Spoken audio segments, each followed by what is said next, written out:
So I'm going to do a little bit of bit and bopping. Basically, I've been waiting for a steel delivery to bring the steel sheets for this. Annoyingly, the steel delivery turned up and brought me box section. So I didn't really want to get started on the chassis just yet, but it's kind of, I need to kind of do a little bit of the chassis because I've got nothing to do until they sort this kind of delivery out.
All these are big cut, they've all been chamfered around the edge, kind of show you how it is, but we've got all this sort of stuff cleaned up.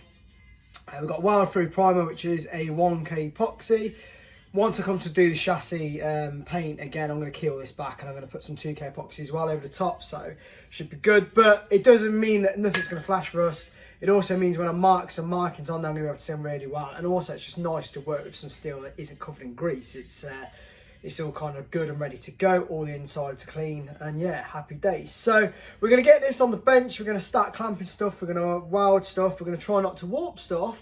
And hopefully we may get kind of the rear sections of the chassis frame done today. I'm kind of hoping the delivery turns up later, and then we can get onto obviously the bodywork. Because annoyingly, it started to, in certain areas, I don't know if you can see, possibly not, but we're starting to already get flash rusting on it. I mean, it's in here, it's as dry as it can be, but it's already starting to rust. So what we need to do is get this in primer, and I don't want to put this in primer without doing the metal work, because the epoxy 2K primer is not a weld through, and if I'm going to do the 1K stuff, I'll need about 100 cans to do this. Plus obviously it's also still full of sand, so yeah, let's get this done. We may get onto a bit of this in the video, but yeah, let's just see how it pans out. Let's go.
is to weld the rear section to the front section of the chassis, and that will give me kind of my full chassis rail for one side.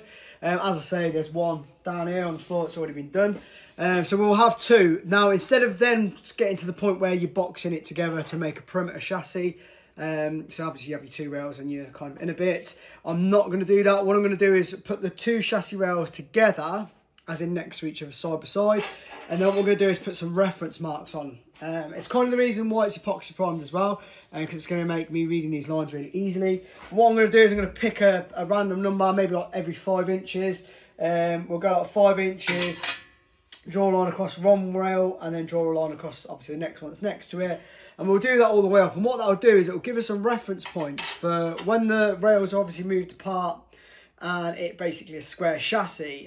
When I start putting things on like shock mounts, not the rear ones but the front ones, obviously they can go kind of anywhere along the rail, and I want to make sure it's exactly the same on one side as the other. It needs to be a perfect mirror image, so having those reference points on there are going to help considerably. So it's something I kind of like to do before obviously making the full frame. I am waiting on TIG rods as well, so I don't know whether I'll get the frame done in this video, but yeah, I might come back to it. So let's just get this rail done, stop waffling, and yeah, let's just see how we are in 5-10 minutes. Let's go.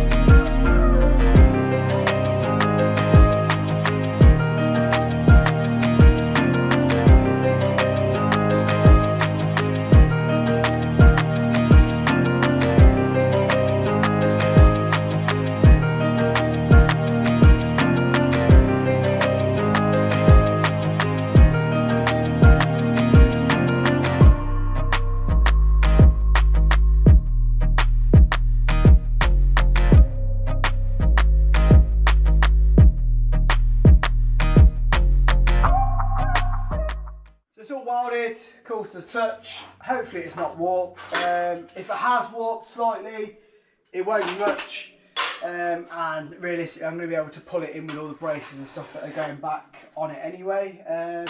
So yeah, let's see if it turns out like a banana or not. I've got my fingers crossed that it hasn't.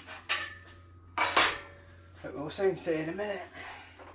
And here, once it's flipped over, it's a case of just drawing some lines across, checking that they are the same length. This is a good start already. We've not got any lift at the minute.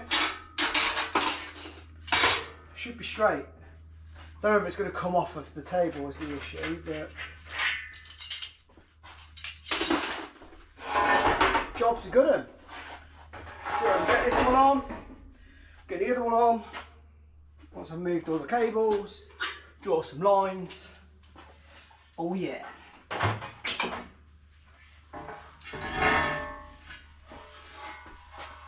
There's a good chance I'm going to knock the rails off now. Then I'm going to deafen myself if that's the case.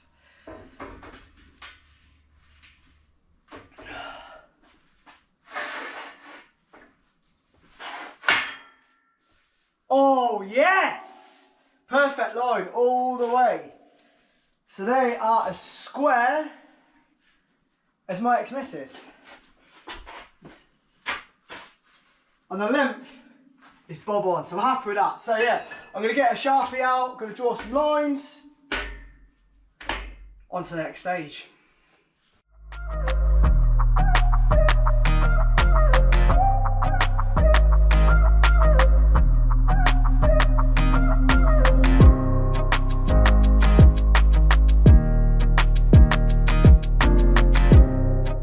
The rails are now in the house. They've been filed away in there, which is lucky no one lives in there with me. But yeah, they're in there, which has given me a load more space. Now I need the space because the steel delivery is turned up. We've got the sheets which are over here. We've got 1.5mm and a 1.2. Now they were needed desperately for these front fenders, front wings, whatever you want to call them, and obviously the body itself. So the plan now is really to get on with doing the metal work on this. Obviously it's been flash rusting while it's been sat there, which is really, really annoying. So I'm absolutely desperate to get onto it. because all the little bits where it's flash rusted, I'm going to have to clean all that out. It's going to take me forever. So the longer I leave it, the worse that job's going to get. So the plan now is to start the front fenders, which are massive. But we're going to get these. Whoa! We're going to get these, do the repairs. I don't know if you can see on that end, it's a bit knackered. I kind of don't want to take dents out again. I'm going to stick by my words with that. But obviously on the inside, I've got rot on the inner skin there. I've got rot on the bottom. So what I'll probably do is leave this dent in it, but actually section this bit out, cut a little bit of metal in. Kind of Frankenstein it, I think, because the front already, with all the dents and stuff, looks all battered and bruised. There's no point in doing a really fantastic kind of bodywork job on it and you're like, oh, it's not going to look like anyone's touched it. I kind of want it to, because it's just going to look odd if it looks too good. And that also means I don't need to be so good with bodywork skills myself, so it's a win-win. So the plan is to do the bodywork, as I say, get this in primer. After that, it's going to be a case of, I'm probably going to shoot the 2K base colour on it. So we'll go for a 2K epoxy primer. When I do the repairs, I'm going to do a little bit of 1K just so I can get in with the spray can. But then, yeah, obviously it'll be a full 2K epoxy over the top once it's all keyed, clean, whatever. Same with these front panels. And then I'm going to spray some 2K red polyurethane paint on. We're going to thin that down, paint it. It'll give a good anti-corrosion kind of resistance on everything. It's a good thick paint as well. So it's normally a direct to metal, but I'm going to be using epoxy under it beforehand, just because I want it to be kind of as good as it's going to get. I'm not going to then finish the paint job off. So the paint job will look bright red. That isn't how this truck is going to look by any means when it's done.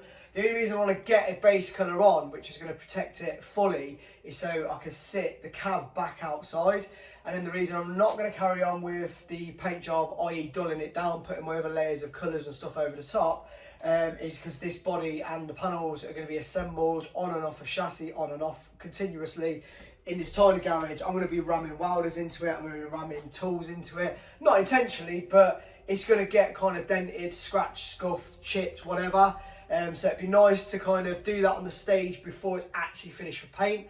I don't mind those scuffs and scratches in it because I'll leave them in and I'll just paint over the top. But I want the very, very final coat of the paint to be a clear, a high solid clear lacquer. Again, it'll be a 2K because I want it to look like glass.